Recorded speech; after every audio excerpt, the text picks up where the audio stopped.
Shabbat Shalom. Chapter 19, 1 Kings. I'm reading in Yah Scriptures.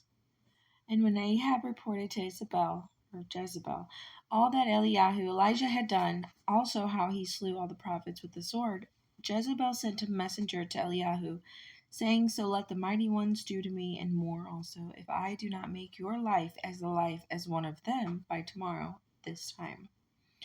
He feared, rose up, ran for his life, and went to Beersheba, which belongs to Judah, and left his servant there. But he himself went a day's journey into the wilderness, and came and sat down under a broom tree, and prayed that he might die. He said, It is enough. Now, Yahweh, take my life, for I am no better than my fathers. And he lay and slept under that tree. And see, a messenger touched him and said, Rise and eat. And he looked and saw by his head a cake baked on coals and a jar of water. So he ate and drank, and turned and lay down. And the messenger of Yahweh came back the second time and touched him and said, Rise, eat, for the journey is too much for you. And he rose up and ate and drank, and went in the strength of that food for 40 days and 40 nights, as far as Horeb, the mountain of Elohim. And there he went into a cave and spent the night there. And see, the word of Yahweh came to him and said to him, What are you doing here, Elijah? And he said, I have been very ardent, for Yahweh Elohim of hosts, for the children of Israel have forsaken your covenant. They have thrown down your altars, they have slain your prophets with the sword, and I am left, I alone. And they seek my life to take it too. And Yah says, Go out and stand on the mountain before me, and see, Yahweh passed by, and a great and strong wind tearing the mountains and breaking the rocks in pieces before Yahweh. Yahweh was not in the wind. And after the wind, an earthquake. Yahweh was not in the earthquake. And after the earthquake, a fire. But Yahweh was not in the fire. And after the fire, a still small voice. And it came to be when Elijah heard it that he wrapped his face in his robe, went out, stood in the cave at the cave opening, and see, a voice came to him and said, What are you doing here, Elijah? And he said, I have been ardent, for Yahweh Elohim of hosts, for the children of Israel have forsaken your covenant. They have thrown down your altars. They have slain your prophets with the sword, and I am left, I alone, and they seek my life to take it. Yahweh said, Go return on your way to the wilderness of Damascus, and you shall go in and anoint Hazael as sovereign over Aram, and anoint Yahu son of Nimshi as sovereign over Israel, and anoint Elisha son of Shaphat of Abel Meholah as prophet in your place. And it shall be that whatever escapes the sword of Hazael, Yahu kills, and whoever escapes from the sword of Yahu, Elisha kills.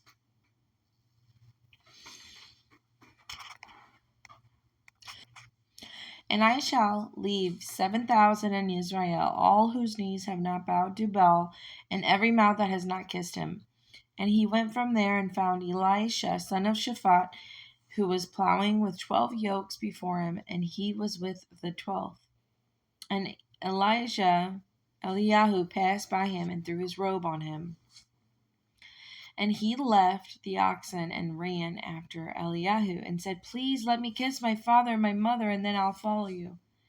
He said to him, Go turn back, for what have I done to you?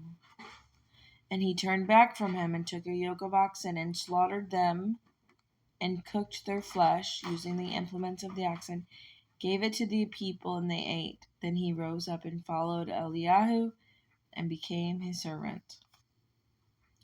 Chapter 20.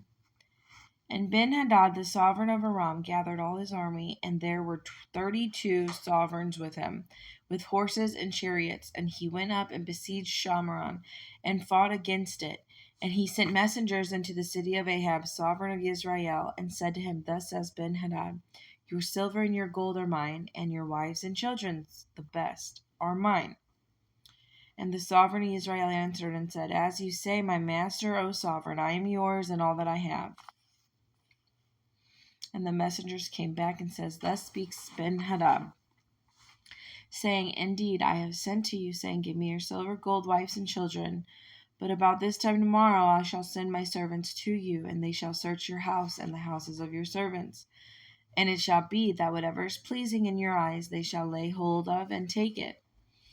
And the sovereign of Israel called all the elders of the land and said, Please know and see the evil this one is seeking. For he sent to me for my wives and for my children and for my silver and for my gold, and I did not refuse him. And all of the elders and all the people said, Do not listen or agree. So he said to the messengers of Benhadad, Say to my master the sovereign, All that you sent for to your servant the first time I'll do, but this I am unable to do. And the messengers went and brought back word to him. And Benhadad sent to him and said, The mighty ones do so to me, and more also.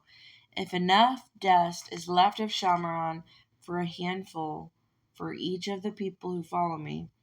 And the sovereign of Israel answered and said, Speak, him who girds on should not boast like him who lays it down. And it came to be when this word was heard, as he and the sovereigns were drinking in the booths, that he said to the servants, Ready yourselves. So they turned themselves against the city. And see, a prophet came near to Ahab, sovereign of Israel, saying, Thus says Yahweh, Have you seen all of this great company? See, I am giving it into your hand today, and you shall know that I am Yahweh. And Ahab said, By whom? And he said, Thus says Yahweh, by the young rulers of the provinces. And he said, Who opens the attack? Then he answered, You. And he mustered the young rulers of the provinces, and there were 232. And after them he mustered all the people, all the children of Israel, 7,000. They went out at noon, while Benhadad and the 32 sovereigns helping him were getting drunk. And the young rulers of the provinces went out first, and Benhadad sent out, and they reported to him, saying, Men have come out of Shamaron. Then he said, If they have come out for peace, seize them alive. If they have come out for battle, seize them alive. So these young rulers of the provinces went out of the city with the army which followed them. And each smote his man, so the Arameans fled, and Israel pursued them. And Benhadad, the sovereign of Aram, escaped on a horse with the horsemen. And the sovereign of Israel went out and smote the horses and chariots and the Arameans a great smiting. And the prophet came to the sovereign of Israel, and said, Go strengthen yourself, and know and see what you should do. For at the turn of the year, the sovereign of Aram is coming up against you. And the servants of the sovereign of Aram said to him, Their mighty ones are mighty ones of the hills. This is why they were stronger than we. But let us fight against them in the plain. Are we not stronger than they? Now do this. Take away the sovereigns, each from his position, and put officers in their place. And number an army like the army that you have lost, horse for horse, chariot for chariot, and let us fight against them in the plain. Are we not stronger than they? And he listened to their voice and did so. And it came to be at the turn of the year that Benhadad mustered the Arameans and went up to Aphek to fight against Israel. And the children of Israel were mustered and were fed, and they went against them. And the children of Israel encamped before them, like two little flocks of goats. And there came near a man of Elohim, and spoke to the sovereign of Israel, and said, Thus says Yahweh, because the Arameans have said, Yahweh is Elohim of the hills, but he is not Elohim of the valleys, therefore I shall give all of this great company into your hand, and you shall know that I am Yahweh. And they encamped opposite each other for 7 days. And it came to be that on the 7th day the battle was joined, and the children of Israel smote 100,000 foot soldiers of the Arameans in 1 day. And those that were left fled to Aphek into the city, and a wall fell on 27,000 men who were left. And Benhadad fled and went into the city, into an inner room. And his servants said to him, See now, we have heard that the sovereigns of the house of Yisrael and our kind sovereigns, please let us put sackcloth around our waist and ropes around our heads and go out to the sovereign of Israel. It could be that he spares your life. So they girded sackcloth on their loins, put ropes around their heads, came to the sovereign of Israel and said,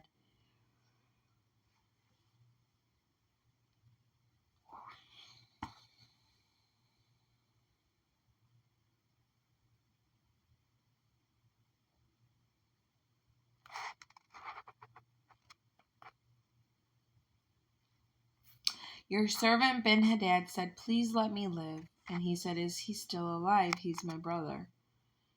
And the men divined, and then they quickly grasped it and said, your brother Ben-Hadad? And he said, go bring him.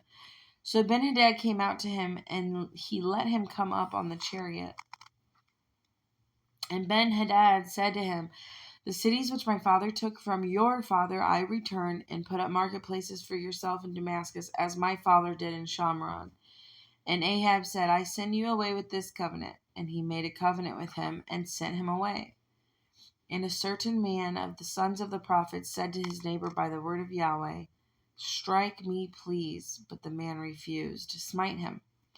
Then he said, because you have not obeyed the voice of Yahweh, see, as soon as you leave me, a lion shall smite you. And when he left him, a lion found him and smote him. And he found another man and said, strike me, please. So the man struck him, striking him and wounding him. Then the prophet went and waited for the sovereign by the way, and disguised himself with ashes on his head.